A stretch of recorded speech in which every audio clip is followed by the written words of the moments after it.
Friends, Sahityam competition classes YouTube channel पर आपका स्वागत है। आज हम धैर्य पद्धति के 77वें श्लोक से 80वें श्लोक तक पढ़ेंगे, जिसमें आज हम 77वें श्लोक से शुरू करते हैं।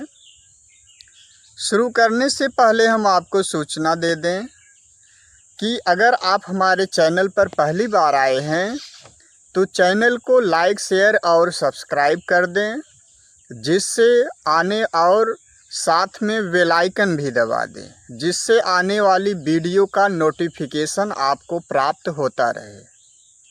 आइए देखते हैं हम 77वां श्लोक। 77वां श्लोक। कदर्थितस्यापि हि धैर्यवृत्तेर्न शक्यते धैर्य गुणं प्रमार्ष्टुम् अधोमुखस्यापि कृतस्य वह्नेर्नाधः शिखायान्ति कदाचिदेव। कदर्थितस्यापि से तात्पर्य है दूरदशा में पड़े हुए होने पर भी, कदर्थितस्यापि अपि धैर्य वृत्ते हैं, क्योंकि दूरदशा में पड़े हुए होने पर भी धैर्य वृत्ते हैं। जो धैर्यशाली व्यक्ति का स्वभाव है, जो धैर्यशाली पुरुष है, उसके धैर्य गुणम न प्रमार्ष्टुम शक्यते।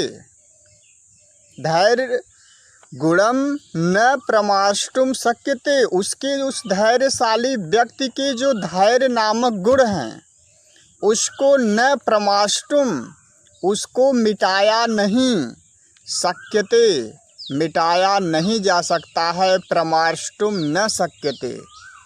इसमें यही कहते हैं कदर्थितस्यापि हि धैर्य वृत्ते हैं, दूरदशा में पड़े हुए होने पर भी धैर्य वृत्ते हैं। जो धैर्यशाली पुरुष का स्वभाव है, जो धैर्यशाली पुरुष का गुण है, धैर्य गुण प्रमार्ष्टुम न शक्यते, उसको किसी भी प्रकार से मिटाया नहीं जा सकता है। उसको उदाहरण के द्वारा समझाते हैं। अधोमुखस्यापि कृतस्य वह्नेर्नाधः शिखायान्ति कदाचिदेव।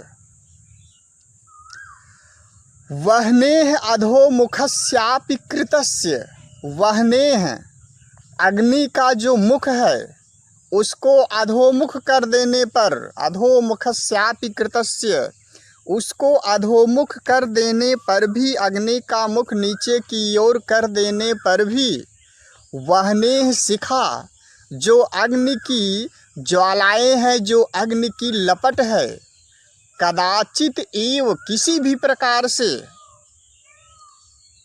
प्रकार से उसकी जो वह्नेः शिखा, जो अग्नि की ज्वाला है, जो अग्नि की लपट है, नाधः यान्ति, वह जो है कभी भी नीचे की ओर नहीं जाती है, अप्युत बल्कि जो अग्नि की लपटें हैं वे जो है ऊपर की ओर ही जाती हैं।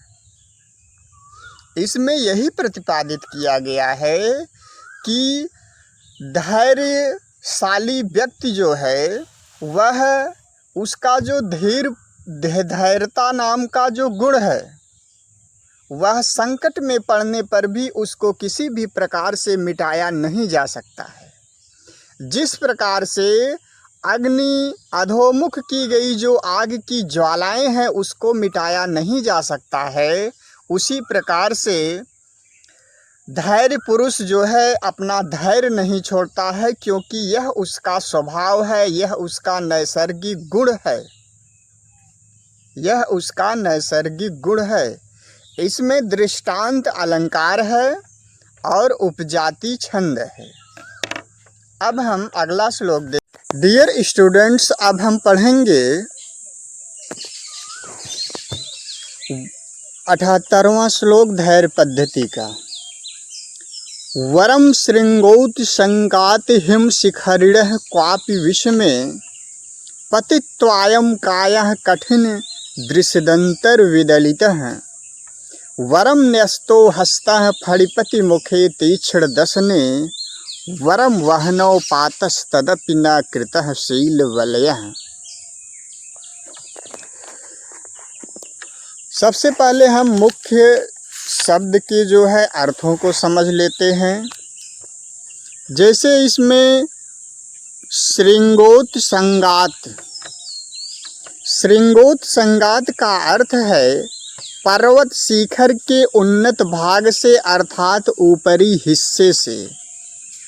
हिम शिखरिण हैं ऊंचे पर्वत के, हिम शिखरिण ऊंचे पर्वत के, पहाड़ के और विस्क्वापी कहीं भी विस्मय, विस्मय का अर्थ है निम्न भूभाग में नीचे, पतित्वा गिर करके, अयम यह कायः शरीर, कठिन दृश्य दंतर विदलितः, कठिन दृश्य दंतः का अर्थ है यहाँ पर कठोर पत्थर की शिलाओं के बीच में, विदलितः का अर्थ है विदीर्ण, विदलितः विदीर्ण, और तीक्ष्ण दशने, तीक्ष्ण दशन से तात्पर्य है तीखे दांतों वाले, फणिपति मुखे सर्पराज के मुख में, फणी नाम पति हैं सर्पराज के मुख में, और शील विलय शब्द आया है। शील विलय का अर्थ है सदाचार का नाश, अच्छे आचरण का विनाश, अच्छे आचरण का विनाश। अब हम देखते हैं इसके अर्थ को।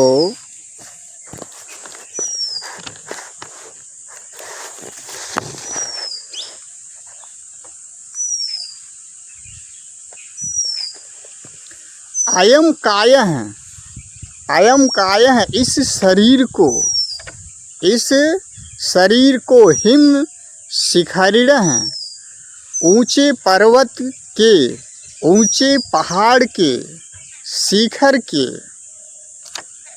उन्नत भाग से, श्रृंगोत संगात, श्रृंगोत संगात ऊंचे पहाड़ के शिखर के उन्नत भाग से, क्वापि कहीं भी, क्वापि कहीं भी, विस्मय कहीं नीचे, पतित्वा, पतित्वा का अर्थ है कहीं नीचे स्थान में गिरा करके। अयम कायः इस शरीर को हिम शिखरिणः ऊंचे पर्वत के, श्रृंगोत संगात हिम शिखरिणः ऊंचे पहाड़ के शिखर के उन्नत भाग से, क्वापि विस्मय कहीं निम्न स्थान पर, नीचे स्थान पर, पतित्वा गिरा करके, गिरा करके, कठिन दृश्य दंतर विदलितः, कठिन दृश्य दंत का अर्थ है कठोर शिलाओं के बीच में, कठोर पत्थर की शिलाओं के बीच में भंग कर देना, विदलितः विदीर्ण कर देना अच्छा है, विदीर्ण कर देना वरम, वरम अच्छा है। और कहते हैं इसमें इन्होंने यही बताया, श्रृंगोत संगात हिम शिखरिणः अयम कायः इस शरीर को ऊंचे पहाड़ के शिखर के, शिखर के, क्वापि विस्मय, शिखर के उस उन्नत भाग से, क्वापि विस्मय कहीं निम्न स्थान पर, नीचे स्थान पर, पतित्वा गिरा करके, कठिन दृश्य दंतर विदलित हैं, कठोर पत्थर की शिलाओं के बीच में, बीच से जो है बीच भंग कर देना, विदीर्ण कर देना, क्या है वरम, वरम अच्छा है। कैसे अच्छा है, अब देखिए नीचे की दो पंक्तियों में इसको कैसे समझाते हैं। तीक्ष्ण दसने, तीक्ष्ण दसने से तात्पर्य है तीक्ष्ण दांतों वाले। तीक्ष्ण दांत वाला कौन है? फणिपति मुखे। फणिपति वह सर्पराज कैसा है? तीक्ष्ण दांतों वाला है। फणिपति मुखे उस सर्पराज के मुख में, तीक्ष्ण दांतों वाले उस सर्पराज के मुख में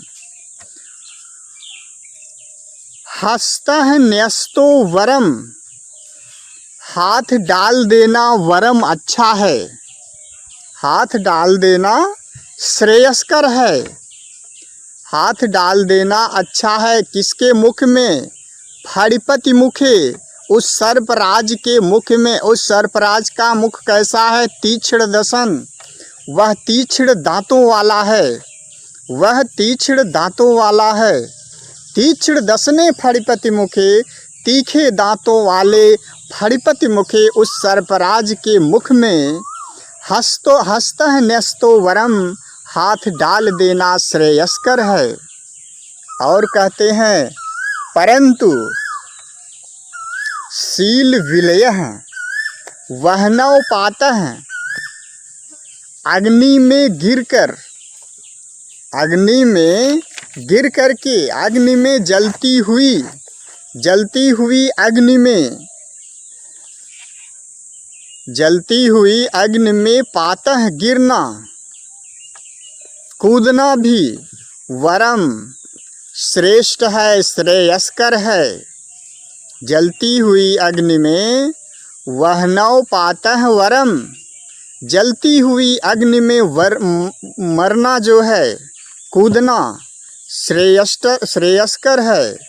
परंतु तदपि न कृतः शील विलयः, परंतु शील विलय से तात्पर्य है यहाँ पर सदाचार का विनाश, अच्छे आचरण का विनाश होना, चरित्रहीन होना। तदपि न कृतः, किसी भी प्रकार से अच्छा नहीं है।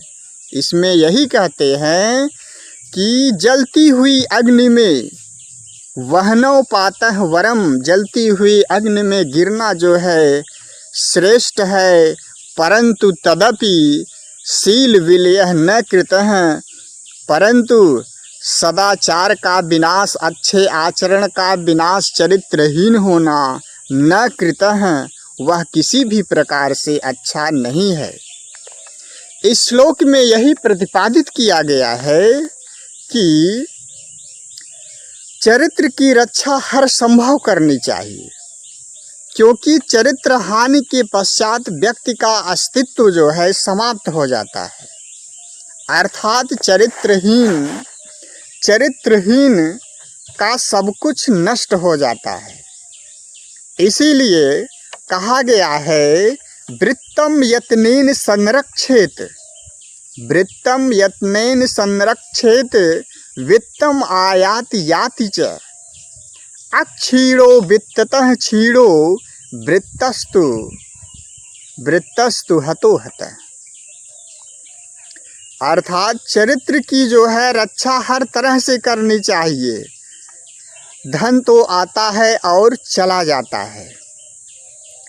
अक्षीणो वित्ततः क्षीणो, धन से क्षीण होना क्षीण नहीं कहा जाता है। वृत्तस्तु हतो हतः, और चरित्र का जो हीन व्यक्ति अगर वह मरे हुए के समान होता है। इस श्लोक में शिखरणी छंद है। अब हम नेक्स्ट श्लोक देखते हैं।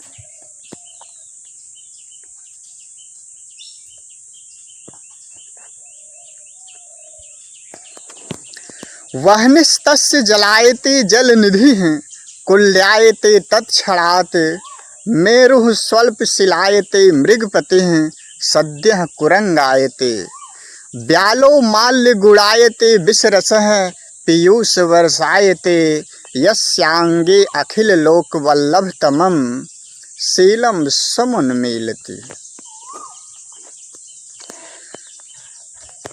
अब हम सबसे पहले इसके शब्दार्थ को देख लेते हैं। शब्दार्थ में सबसे पहला शब्द है इसमें अखिल लोक वल्लभ तमम, अखिल लोक वल्लभ तमम, संपूर्ण जगत को अत्यंत प्रिय, संपूर्ण जगत को अत्यंत प्रिय, संपूर्ण जगत को अत्यंत प्रिय। और जलायते, जलायते का अर्थ है यहाँ पर जल के समान शीतल हो जाना। और कुल्यायते जो कठिन शब्द हैं उसको उसका अर्थ पहले जान लेते हैं। कुल्यायते का अर्थ है नहर की तरह हो जाता है, नहर की तरह हो जाता है। और स्वल्प शिलायते, स्वल्प शिलायते से तात्पर्य है छोटे पत्थर जैसा हो जाता है। कैसा हो जाता है? छोटे पत्थर जैसा। कुरंगायते, कुरंगायते से तात्पर्य है यहाँ पर मृग जैसा हो जाता है। कुरंगायते। माल्य गुड़ायते आया है इसके बाद। माल्य गुड़ायते से तात्पर्य है माला के धागे जैसा हो जाता है। पीयूष वर्षायते, पीयूष वर्षायते अमृत की वर्षा के समान आचरण हो जाता है, अमृत की वर्षा के समान आचरण करता है अर्थात अमृत जैसा हो जाता है। अब हम आइए इसका अच्छी तरह से देखते हैं एक क्रम से। इसमें प्रस्तुत श्लोक में सदाचार के महात्म्य का जो है वर्णन किया गया है। प्रस्तुत श्लोक में सदाचार अच्छे आचरण का जो है इसमें महात्म्य दिया गया है। कैसे? अब आइए आगे हम देखते हैं। यस्य अंगे, यस्य अंगे, चतुर्थ पंक्ति से हम शुरू करते हैं। देखिए, यस्यांगे जिसके शरीर में, जिस सत्पुरुष के शरीर में, अखिल लोक वल्लभ तमम संपूर्ण जगत का प्रियतम, संपूर्ण जगत का सबसे अच्छा गुण, शीलम वह क्या है? सदाचार, सदाचार, सदाचार है। शीलम समुन्मीलति, वह सदाचार गुण जो है विद्यमान है, विद्यमान है।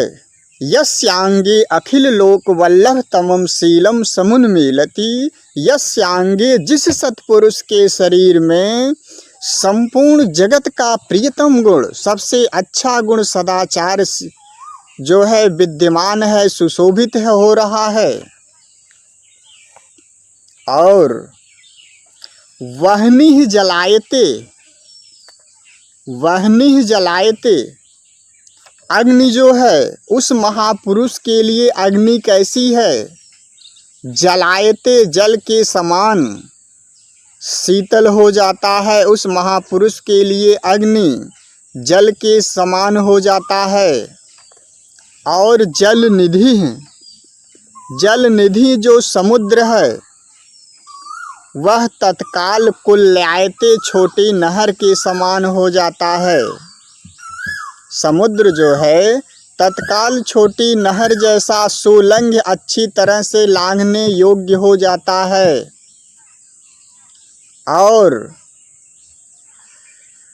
तत्क्षणात उसी क्षण मेरु जो सुमेरु पर्वत है, जो सुमेरु पर्वत है तत्क्षण वह स्वल्प शिलायते, वह जो है स्व अल्प शिला, वह जो है तत्काल जो है छोटे से पत्थर के समान, स्वल्प शिलायते अर्थात छोटे से पत्थर के समान हो जाता है।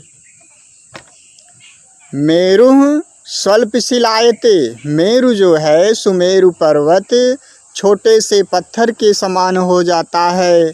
वह्नि जलायते अग्नि जो है जल के समान शीतल हो जाता है।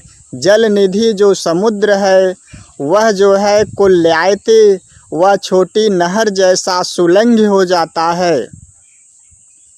और कहते हैं मृगपति सद्यः कुरंगायते। मृगपति, मृगपति किसको कहा गया है? सिंह को कहा गया है।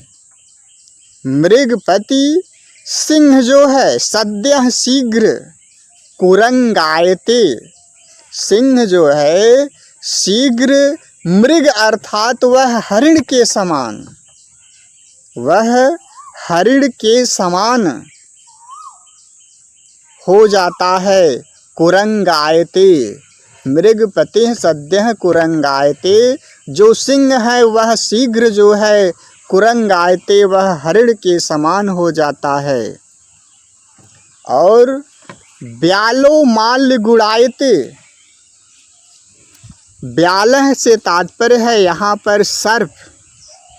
जो सर्प है वह माल्य गुड़ायते वह पुष्पमाला के धागे के समान आचरण करता है। सर्प जो है ब्यालो माल्य गुड़ायते, सर्प जो है पुष्पमाला के धागे के समान आचरण करता है। और विष रसः पीयूष वर्षायते, विष रस अर्थात उसके लिए विष रूपी जो रस है जल है, पीयूष वर्षायते वह अमृत की वर्षा के समान हो जाता है। विष रस जो है अमृत की वर्षा के समान हो जाता है। किसके लिए? यस्यांगे जिसके, जिस सत्पुरुष के शरीर में अखिल लोक वल्लभ तमम शीलम समुन्मीलति, संपूर्ण जगत का प्रियतम गुण, सबसे अच्छा गुण सदाचार विद्यमान है, सुशोभित होता है। उसके लिए वहनि जलायते अग्नि शीतल हो जाती है। जल निधि कुल्यायते समुद्र जो है नहर के समान सुलंघ हो जाता है। सुमेरु स्वल्प शिलायते, सुमेरु पर्वत जो है छोटे से पत्थर के समान हो जाता है। मृगपति सद्यः कुरंगायते, और जो सिंह है शीघ्र जो है वह हरिण के समान हो जाता है, वह हरिण के समान हो जाता है। ब्यालो माल्य गुड़ायते, और जो सर्प है वह पुष्पमाला के धागे के समान आचरण करता है, पुष्प की माला के समान हो जाता है। और जो विष रस है, और जो विष रस है विष रूपी जल है वह मानो पीयूष वर्षायते, वह अमृत की वर्षा के समान हो जाता है, अर्थात विष अमृत बन जाता है। प्रस्तुत श्लोक में सदाचार के महात्म्य का निरूपण किया गया है। सदाचार के प्रभाव से दूसरों की जो स्वभाव हैं, गुण तथा स्वरूप बदलकर उन्हें अपने अनुकूल किया जा सकता है। क्योंकि जो शीलवान पुरुष के समक्ष सभी मस्तक हो जाते हैं, यहाँ तक कि सभी वस्तुएं अपने गुण धर्म तथा स्वरूप भी त्याग देती हैं। तात्पर्य यह है कि उसके शील बल से दुष्कर तथा असाध्य कार्य भी सुकर तथा सुसाध्य हो जाता है। इसी को इसमें बतलाया गया है। अब हम नेक्स्ट श्लोक देखते हैं।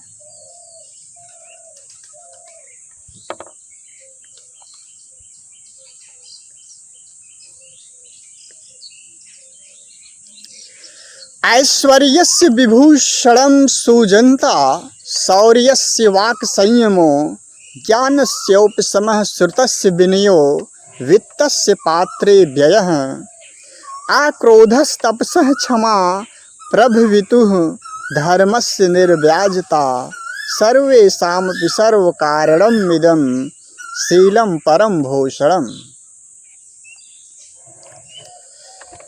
प्रस्तुत श्लोक में शील को, सदाचार को श्रेष्ठ आभूषण के रूप में निरूपित किया गया है।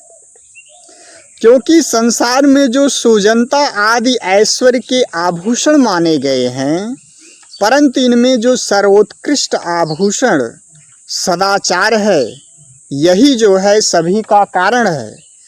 क्योंकि इसके बिना सज्जनता आदि गुणों की उत्पत्ति नहीं होती है। इसलिए शील ही जो है श्रेष्ठ आभूषण है। इसी को इसमें बतलाते हैं, कहते हैं कि ऐश्वर्यस्य सुजनता विभूषणम, ऐश्वर्यस्य सुजनता विभूषणम। संसार में ऐश्वर्य से तात्पर्य है वैभव। इस संसार में वैभव का विभूषणम आभूषण सुजनता, वह क्या है? सज्जनता। वैभव का आभूषण सज्जनता है। और शौर्यस्य वाक् संयमो, शौर्यस्य वाक् संयमो। शौर्य से तात्पर्य है यहाँ पर पराक्रम। पराक्रम का आभूषण क्या है? वाक् संयम है। वाक् संयम, वाणी का संयम, वाणी का संयम। वाणी का संयम होना मनुष्य के लिए आवश्यक है। क्योंकि वाणी अगर संयमित रहेगी आपकी, बहुत ही सोच समझ करके अगर आप बात करेंगे, कहीं भी आपको अपने अंदर कमी, दूसरा कोई कमी नहीं निकाल सकता है, दोष किसी भी प्रकार से। इसीलिए कहते हैं शौर्यस्य वाक् संयमो। पराक्रम का आभूषण जो है वाणी का संयम है। और वैभव का ऐश्वर्यस्य विभूषणम सुजनता। और वैभव का, ऐश्वर्य का आभूषण जो है आपकी सज्जनता है। ज्ञानस्य उपशमः, ज्ञानस्य उपशमः। ज्ञान का आभूषण शांति है। ज्ञान का आभूषण शांति अर्थात विषय इच्छा से निवृत्ति, सांसारिक विषयों से निवृत्ति। और क्या कहते हैं? श्रुतस्य विनयो, श्रुतस्य विनयो अर्थात श्रुत से तात्पर्य है यहाँ पर शास्त्र। शास्त्र विद्या का आभूषण वह क्या है? विनयो, विनय। शास्त्र विद्या का आभूषण है विनम्रता। शास्त्र का ज्ञान है और आपके पास विनय नहीं है, तो उस आभूषण का कोई मतलब नहीं। उसी को कहते हैं कि शास्त्र विद्या का आभूषण विनम्रता। वित्तस्य पात्रे व्ययः। और धन का आभूषण क्या है? वित्तस्य पात्रे व्ययः। पात्रे व्ययः से तात्पर्य है सतपात्र को दान,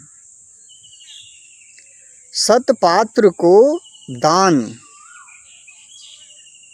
वित्तस्य पात्रे व्ययः अर्थात धन का जो आभूषण है वह सतपात्र को दान, अर्थात जो उसके लिए पात्र है धन के लिए, उसको दान देना श्रेयस्कर है। जैसे किसी के पास घर नहीं है, किसी को धन की खाने के लिए भोजन नहीं है, उसको पैसा दे देना, धन आदि दे देना, धन उस पर व्यय कर देना, वह जो है श्रेयस्कर है, अच्छा है। यही सब इसमें बतलाया गया है। और आगे क्या बतलाते हैं? तपसः आक्रोधः, तपसः आक्रोधः प्रभवितुः क्षमा। तपसः आक्रोधः, तपस्या का क्रोध न करना। तपस्या का आभूषण जो है क्या है? क्रोध न करना। और प्रभवितुः क्षमा। प्रभवितुः क्षमा से तात्पर्य है समर्थ का जो है प्रभुता, अर्थात समर्थ का आभूषण है क्षमा। धर्मस्य निर्व्याजता, और धर्म का आभूषण क्या है? निर्व्याजता, छल कपट का अभाव। परंतु सर्वेषामपि सर्व कारणम इदम, सभी आभूषणों का जो कारण है, सर्व कारणम इदम शीलम, सभी प्रकार के आभूषणों का जो कारण मूल है वह क्या है? यह शील है, यह सदाचार है, यह सदाचार है। सर्वेषाम अपि, क्योंकि यह सदाचार जो है सर्वेषाम अपि सभी का, परम भूषणम, परम उत्कृष्ट आभूषण है, परम उत्कृष्ट आभूषण है, सर्वोत्कृष्ट आभूषण है। इसमें यही बतलाते हैं कि इस संसार में जो है ऐश्वर्यस्य विभूषणम सुजनता, जो वैभव का आभूषण है वह क्या है? सुजनता। और शौर्यस्य वाक् संयमो, और पराक्रम का आभूषण है वाणी रूपी संयम। ज्ञानस्य उपशमः, और ज्ञान का आभूषण है शांति, अर्थात विषयेच्छा से निवृत्ति, सांसारिक विषयों से निवृत्ति। श्रुतस्य विनयो, और शास्त्र विद्या का आभूषण है विनय, विनम्रता। वित्तस्य पात्रे व्ययः, और धन का आभूषण है किसी पात्र व्यक्ति को दान देना, उस पर धन को व्यय करना, खर्च करना। तपसः आक्रोधः, और तपस्या का आभूषण है आक्रोधः, क्रोध न करना। प्रभवितुः क्षमा, और समर्थ व्यक्ति का आभूषण है क्षमा। धर्मस्य निर्व्याजता, और धर्म का आभूषण है छल कपट का अभाव, छल कपट का अभाव।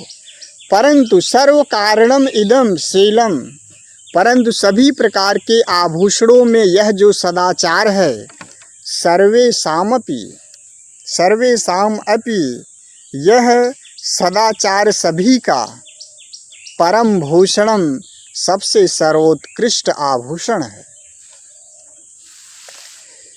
इस श्लोक में जो है सदाचार, शील को श्रेष्ठ आभूषण के रूप में निरूपित किया गया है।